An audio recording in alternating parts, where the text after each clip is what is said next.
Okay, and here we are on the very last episode of Jennifer. And yes, everyone say it with me, this is a very special episode because it's the last episode. And it's probably the last bit of content that I'll ever do regarding Jennifer, ever.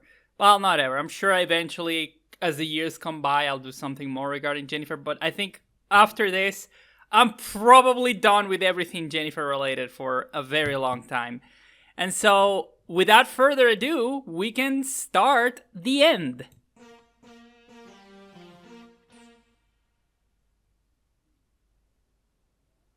So, originally, there was going to be an entire section here about how Jennifer and Peter met for the first time. And it was going to be something about, I don't know, Peter standing alone in the kindergarten and JJ showing up and helping him in some way. I had asked a friend of mine to actually write this scene for me because I wanted to do a bit of a collaborative effort in this last episode with my friend. But for many, many different reasons, she was very, very busy and she could never actually get around to actually doing that scene. So the good thing is that I kind of conceived of this episode so that it worked without that scene, but that would have been kind of the cold open for this episode.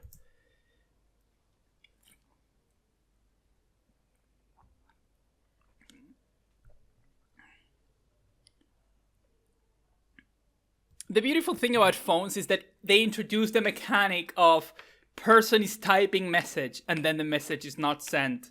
Like that is such a good narrative way of showing someone who is indecisive or who is very conflicted. And that's a beautiful thing that technology has given us.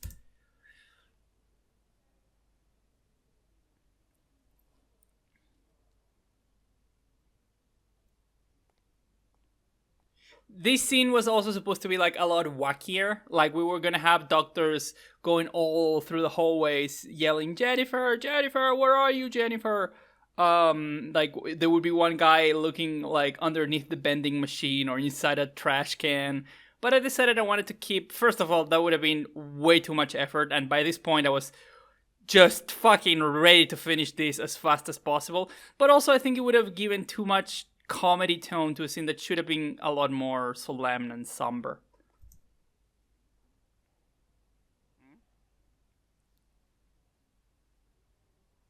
Oh god.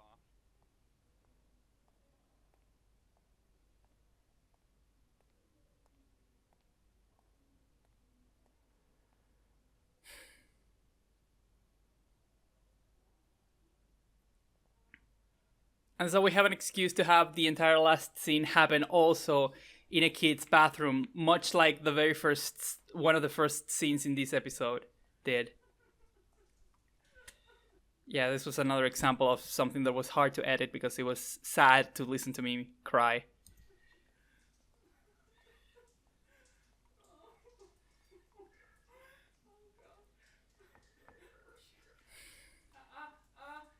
It's occupied. Jenny, it's me, Peter. Oh, hey, dude. Hi, how you doing? I'm kind of busy, as you can imagine. So, if you could reschedule a meeting with my secretary. I thank you so much for calling. Beep.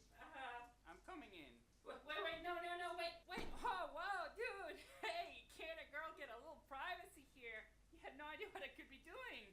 What were you doing here? You know, just being a little shit as always. Can't make things too easy for the doctors.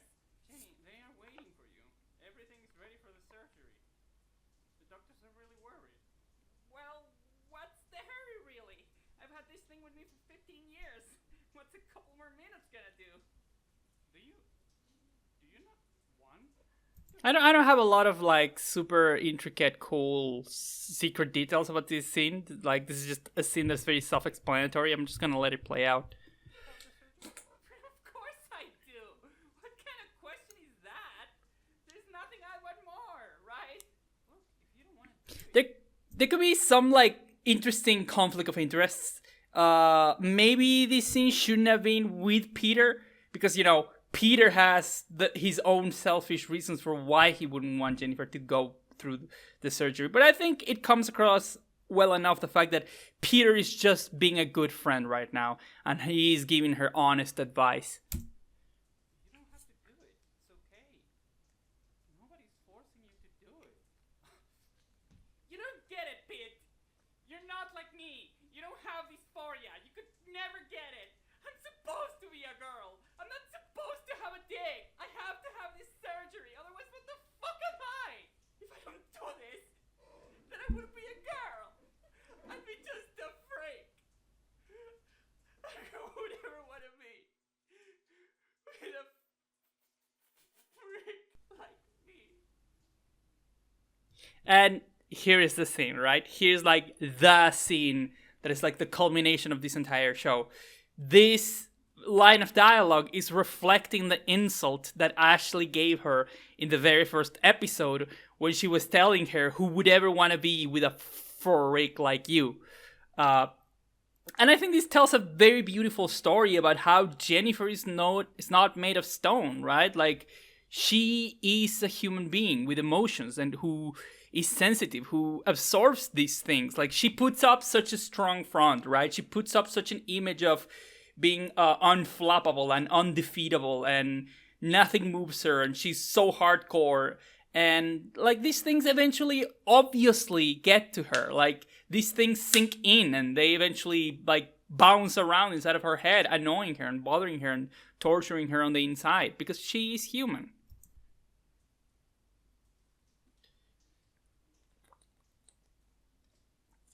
Penny, you're not a freak. You're just a bitch. Excuse me? Well, I mean, you are. You're rude, you're loud, you're gross, you're hostile, you're way too aggressive. You never ask for permission and you never say thank you. You never care what other people think. You just do things your own way. You're just a giant bitch. That's what you are. And if you're wondering who would want to be with someone like that, well, that would be I had to rewrite this scene so many times because I wanted the dialogue to be just pitch perfect and to flow organically. me. What? I love you, Jenny. I love who you are, and I love how you are with me. In the background, we can hear "I Want to Be Your Girlfriend" by Ezra Furman, whose songs I've already used in episode 8 with the father, where we see My Body's Made. By this point, I was already fully aware that Ezra Furman was a trans woman and she had come out of the closet. And this song was kind of her calling card in a sense. This song was her coming out of the closet, saying, "I've been thinking ditching Ezra and going by Esme." This song hit me at the wrong fucking time because I heard this song right after I broke up with one of my girlfriends. And my entire life had fucking fallen to pieces, and I still wanted to go back with her. And this song, god damn it, this song really got to me at the time, so I had to include it in this scene. And I want to be with you. As more than just I had to redraw this pose because the original drawing that I had made for Peter's face was way too fucking creepy. friends, as a relationship together. This entire exchange was also one of the very first things that I drew that very first day when I created Jennyffer for the first time back in September 15, 2020. From the very beginning, when I conceived of the story of Jennyffer, I conceived of the gay best friend being in love with her and doing the big love confession and Jennifer's reaction to it. Like, this is all, and you can see it. I have the original sketches of Jennyffer that I made way back when in my art blog, and you can find them if you go into the archive. And you can see that Peter was originally called Michael there, and you can see how the scene went originally. And when I saw that, I was like, yeah, this is climax material. This is end of the show material. So I saved it on my back pocket for 4 years until I finally used it here. Peter, come on, dude. Come on. Dude, I know you like men. I always did. Since I first saw you, I knew.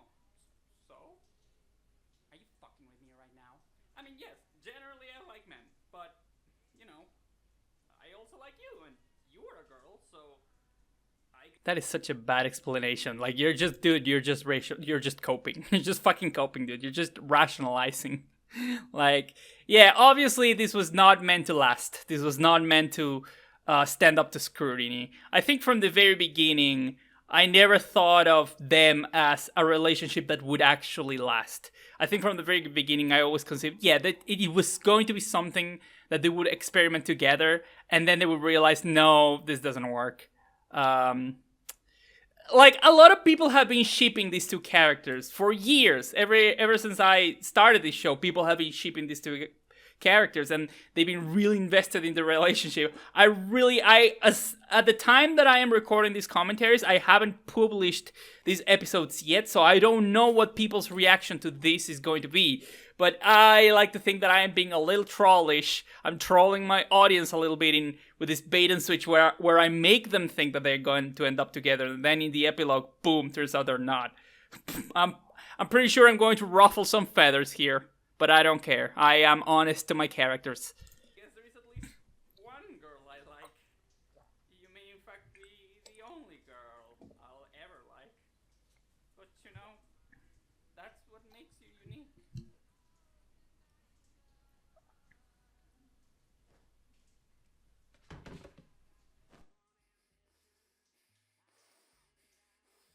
Oh god, come here, you stupid faggot.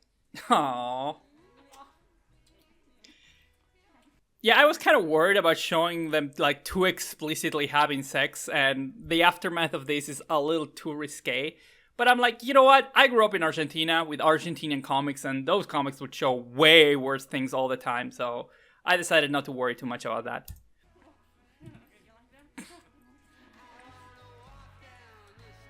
In the background, you can hear Peter going like, oh, I waited for this for so long. That's another thing. Like, I talked about how uncomfortable it is to edit yourself crying. Boy, is it uncomfortable editing yourself doing sex noises. God, is it really awkward to listen to yourself in your ear going like, oh yeah, oh yeah, and then further like sex noises is like, ugh, oh, man, that's kind of uncomfortable. There is a reason why I kind of drown it all in the song.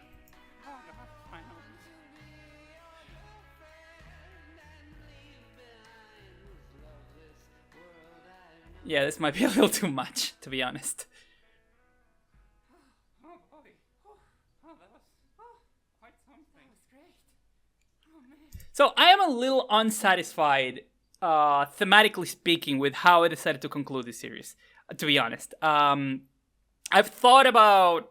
I'm a big fan of Jenny Nichols and other artists who concern themselves a lot with arcs, with character arcs, with mechanical writing, with does this make sense? Does this conclude this arc? Does this fulfill these themes? The whole idea of want versus need. Every character starts with a want, but as the story goes on, they realize what their actual need was all along, etc., etc.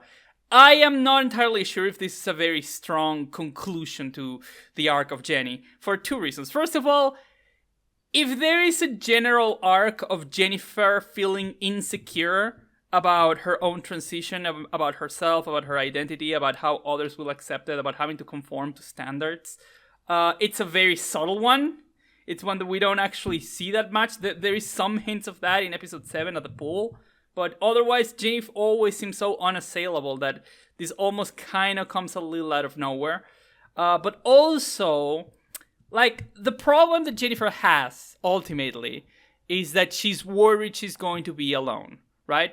Her worry is that she feels she has to fulfill these societal standards because she's worried that people are not going to accept her, that she's never going to have someone with her, which is kind of weird. Like, we never really established that one of Jennifer's big wants is to have a relationship, is to have someone with her, or that one of her biggest fears is to be alone.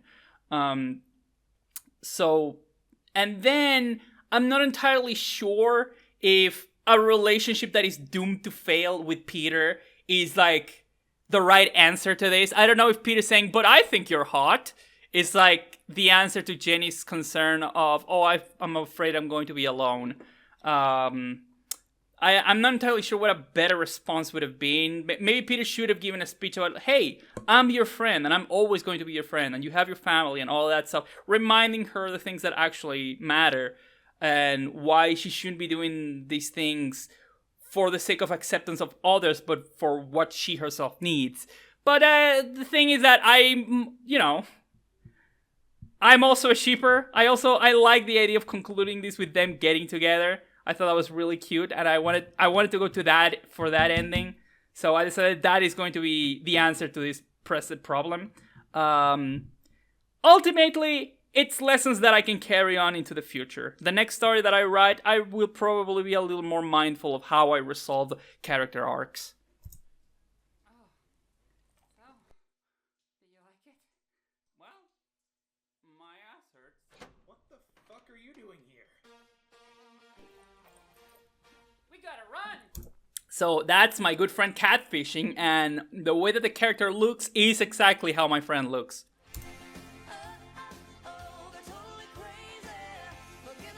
And so things go full circle where I finally include the original I Feel Like a Woman song in this show.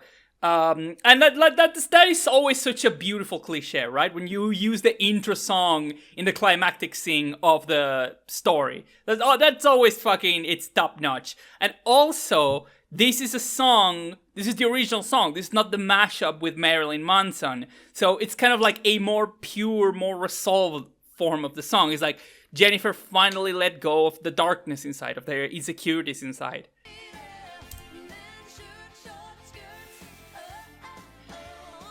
And again, this is me going all out. I decided the final climax of Jennyffer deserves a fully animated scene. Or at least as animated as I can make it within the time frame that I gave for myself and the resources that I had at my disposal. This was also very, very hard to sync to the song. I'm afraid that in the end it goes by a little too fast.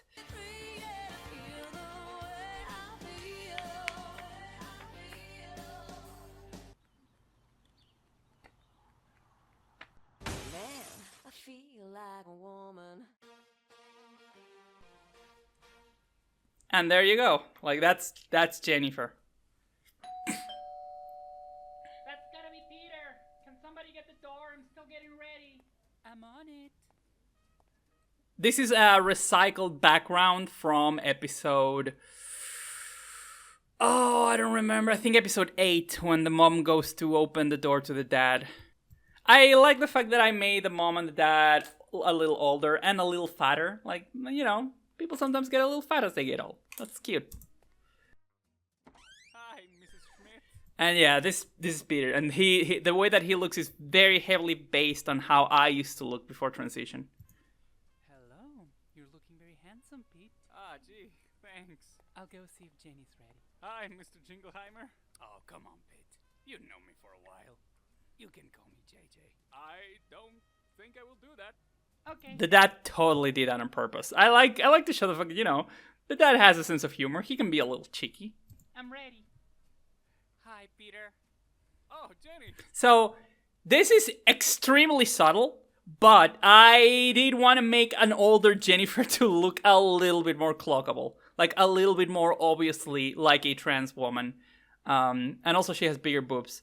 I'll leave it to your own discretion to hypothesize if whether it's purely because the hormones really kicked in or because she got implants. Look at you. Come here, you little goober. Wait, hold on. This is a rental. Oh, God. Don't worry, Pete. You look great. Thanks. We better hurry. My boyfriend is waiting for me there. And there you go. That's the moment where he's like, you thought they ended up together, but they didn't. Fuck you.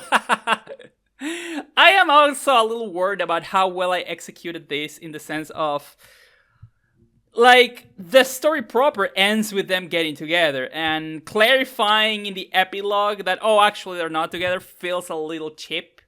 Because, like, she gives this entire speech about how, oh, she got over her fear of being alone because she understands that she has people around her. But, like, I don't know, putting it on the epilogue after a long time skip where she presumably learned that lesson, it feels a little bit like that epilogue in The Orange Clockwork where Alex learns not to be a child delinquent anymore just because he grew old and matured. Like, there is a reason why Kubrick never included that epilogue in the movie adaptation, and that a lot of people, a lot of book critics complain about that epilogue in An Orange Clockwork, saying that yes, it is morally correct to put that, but also it is kind of aesthetically displeasing to put that, right? Like, yes, it sends the right message, but it doesn't create a very good and satisfying narrative. Oh, speaking of which, hi Eric. Yeah, in a So the boyfriend is called Eric, which the implication is that this is the same Eric that we see in episode 4 coming out of the girl's bathroom. So Eric ended up dating a gay trans boy because he's a weirdo. We're going over there. Yeah, no, it's just around the corner. How are you doing? Huh?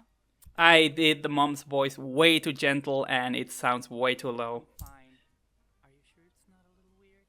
I mean, after the history you guys had? Nah, it was never gonna work. The history that happened completely off screen and that we never saw. It just took him a while to realize. That's it. But it's okay. He's a good friend. That's all I need right now. I have him, and you, and Dad, and Felicia, and a bunch of other friends I made through the years. As long as I have that, I know that I'm not alone. There isn't any need to be angry anymore. And there you go. That is the big conclusion to Jennyfer. Her finally getting over her anger. I think that's beautiful. I think I'm done. Should we get going? Let's go. Hold on. Also, the song that we're hearing in the background is, again, by Bert Kaempfert, the same guy whose music I used in episode 1. Because if I ended episode 1 with one of his songs, I had to finish the final episode with another one of his songs. And the thing is that this song is particularly special because it was the first song that I ever heard from this guy. It was the song through which I discovered Bert. So, you know, that's a very neat and nice little way of saying goodbye to this series. I want to take a photo. Say cheese. Cheers. Peace. And this photo is based on an actual photo that I had with my ex, Zoe, that, like, a lot of Jennyfer is based on her. Like, a lot of Jennyfer's attitude and her personality is very based on that girl. So this is kind of a way of paying tribute to her. Man, if she had died, it would have been really awesome to put in memory of so-and-so. That would have been great. So the song that I was going to originally put here was Maria Maria by Mercedes Sosa, another Argentinian folklore artist, singer. But then I remember this other song by Rita Lee, which is a song that my mom would listen a lot. It's a bossa nova cover of the Beatles, All My Life. And it's a song that my mom would listen all the time. My mom had the entire bossa nova album by Rita Lee, and she would listen to it all the time when I was a kid. And so I have so many fucking incredibly powerful nostalgic memories of that song. And so, you know, I kind of wanted to recapture that nostalgia as a way of saying goodbye to this show.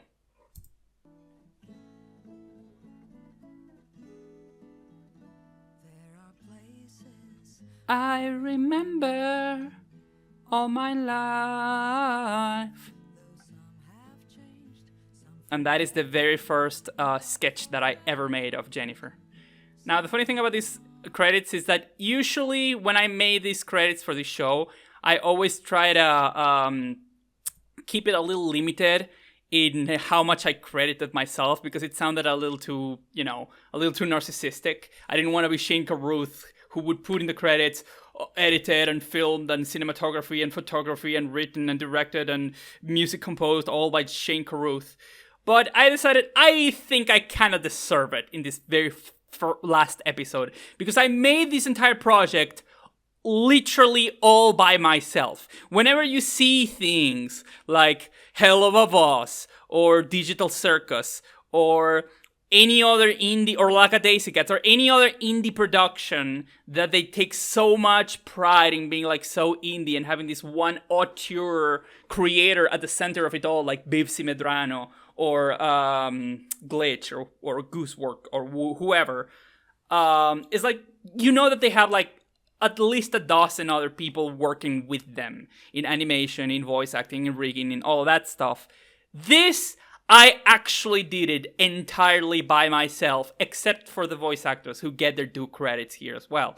But like, I actually did this by myself on a shitty little laptop from 2018, with a shitty little Wacom from 2018, and my own very own shitty little hands. And it's done entirely by myself on Clip Studio Paint and Premiere. I did all of this myself, and so I think I deserve a little bit of recognition for that.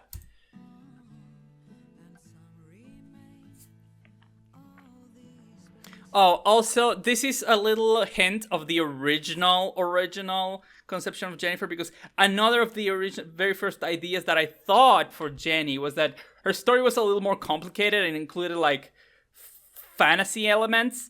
Originally, the premise was going to be exploring a fucked up trans situation where you have a normal cis boy who gets cursed because of magical bullshit. I don't know, an evil genie or whatever gives them gender dysphoria and turns them into a trans girl without changing their body.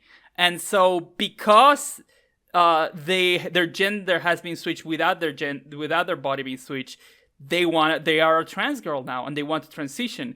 And the parents are like, well, hold on, you're not actually trans, this is a curse. What we should figure out is how to get rid of the curse so that you don't want to be a girl anymore, because that's who you actually were originally.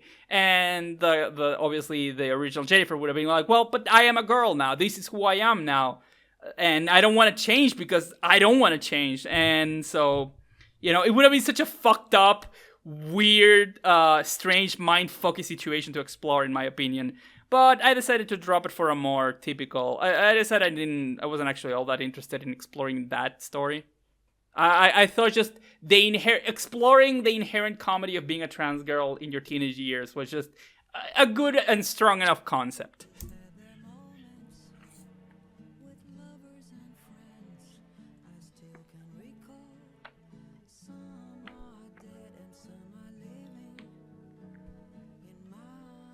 You can see here how I came up with the concept of episode 2 for the first time.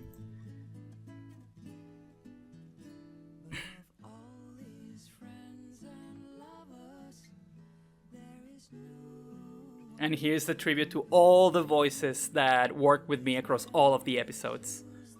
And they all deserve it, honestly. They were all fantastic actors. They worked so well with the material that I gave them. They responded so well to the direction that I gave them. And I'm very, very thankful that they contributed to this project with me. Like, they did an amazing job and they deserved all the recognition.